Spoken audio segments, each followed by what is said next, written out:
Killing Floor 3 has been announced. Let's just say I love the Killing Floor games, so I want to talk about some of the stuff I hope is added and some of the cool things I noticed in the teaser. Okay, one of the first things that I thought about when I saw the trailer is that I hope there's a lot less paid weapons in the game. You know, things that you have to spend real money on just to get a weapon in the game. Like, I feel like if you're gonna have some weapons that you can't have, like, you know, just from the start, at least have them be unlockable with, like, challenge or something, not locked behind a paywall. I hope that Killing Floor 3 is overall just less overly monetized. I get maybe having, like, a few cosmetics or something you can pay money for, you know, just get a few extra dollars. Sure, why not, as long as they're cosmetic. But fallen weapons, they should be kept, like, out of paywalls, I think. I mean, the paid weapons in this game is kind of crazy. I'm pretty sure it's like around like $100 to get all the weapon bundles individually from the Killing Floor in-game store. Sure, you can buy the weapon pass on the Steam store, but it's still like $30 for in-game weapons, and half of them being pretty bad, I've heard. Now, with all the paid stuff out of the way, let's get into stuff about actual gameplay. First of all, I hope the maps are more varied in location and theme. A lot of the Killing Floor 2 maps are set in cities or underground labs. Most of the standouts are holiday-themed maps. While there's nothing wrong with them, I hope there's more location variety, maybe even outside of Europe, since the game takes place after, I believe, 30 years. I might be wrong. Like, imagine maps in Russian cities, maybe some Japanese theme maps, and maybe an American suburban map. Or even just a location, like maybe a map in a giant supermarket.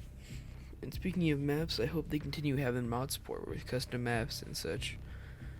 Custom maps not only increase the longevity of a game, but lets players play, you know, some goof-tacular maps.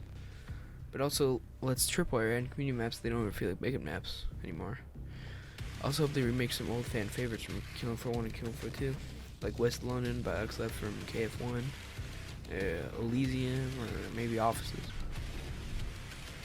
Now let's talk about weapons, arguably the most important part of Killing Floor. Firstly, of course, I want all the old classics back, like the nail gun, A12, Doomstick, but I like a ton of more variation in weapons, like different ammo types and such, and just more weapon variety in general. One thing I hope is that they continue the HRG series.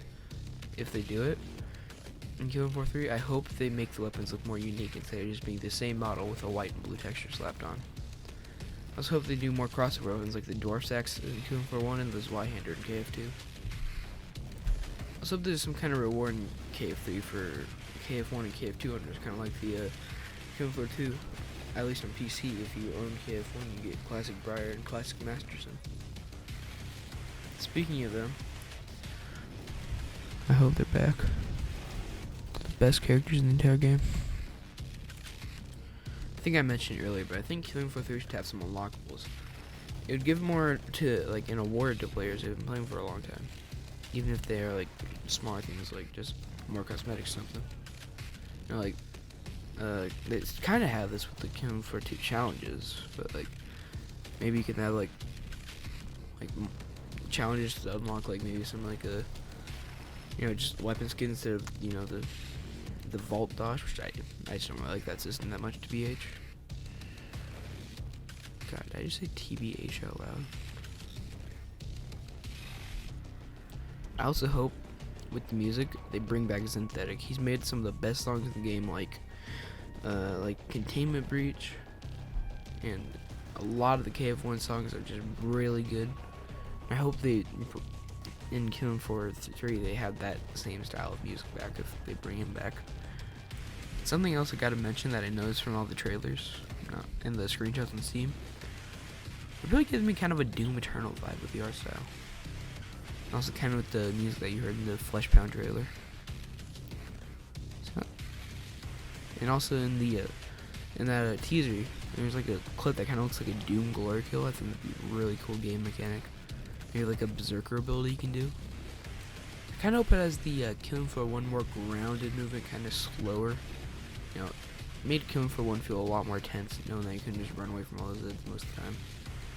When there were like hundreds of them on you, and you're like, you know, you're very slow, makes it more tense, in my opinion. Not like it's a given that there's gonna be some more, but I'm really excited to see whatever new Zeds they come up with. speaking of Zeds, kind of like that one, the Flesh Pound in the teaser. I hope they, like, up to release, they have more shows like that where it shows the creation of some of the Zeds. Yeah, I want to see the Husk. I love the Husk. Overall, I'm just really excited for Kung Fu 3, and I'm excited to see what Tripwire does this time around. Now, I'm not the oldest fan of Kung Fu. In fact, I've only been playing for like a year-ish. Like, I only got the first game in like 2022, but I fell in love with the series because it's just really fun. It's like the two games that already exist, they just have the perfect gameplay loop, in my opinion. So, yeah. See you guys in the next one. Or maybe Bubbins, as you know. Who knows? Okay. See ya.